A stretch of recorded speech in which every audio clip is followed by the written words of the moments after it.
Hey guys, what's up? In today's video, we're going to answer one very important question. Should you contribute to your 401k or should you contribute to an IRA? Which one is actually better? Well, stick around because I'm going to tell you exactly that in this video. Now, if you've never heard of a 401k, it's basically a retirement plan that gets offered through your job. And it allows you to contribute pre-tax dollars into an account that grows tax-deferred. So that means whenever you contribute money to your 401k, you don't pay taxes on that right now. But you will pay taxes on it later when you eventually withdraw the money. But it gives your money a chance to grow without Uncle Sam taking his cut, which is nice. And there are two different types of 401 kiloseconds. There's a traditional 401k where you contribute pre-tax dollars, and then there's a Roth 401k where you contribute post-tax dollars. But for the purposes of this video, we're just going to focus on a traditional 401k since it's the most common type. So how does a 401k compare to an IRA? Well, an IRA is also a tax-advantaged retirement account. But unlike a 401k, an IRA is not tied to your job. So you can open up an IRA at any brokerage firm like Charles Schwab or Vanguard or Fidelity, etc. And IRA letters also come in two varieties, traditional and Roth. Again, we're just going to stick with the traditional for this video.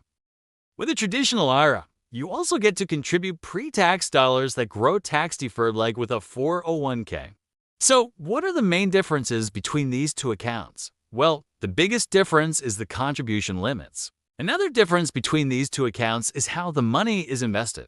With a 401k, you typically have less investment options compared to an IRA because the 401k plans are usually limited to the investment options that your employer selects, whereas with an IRA, you have much more flexibility over the investments you choose.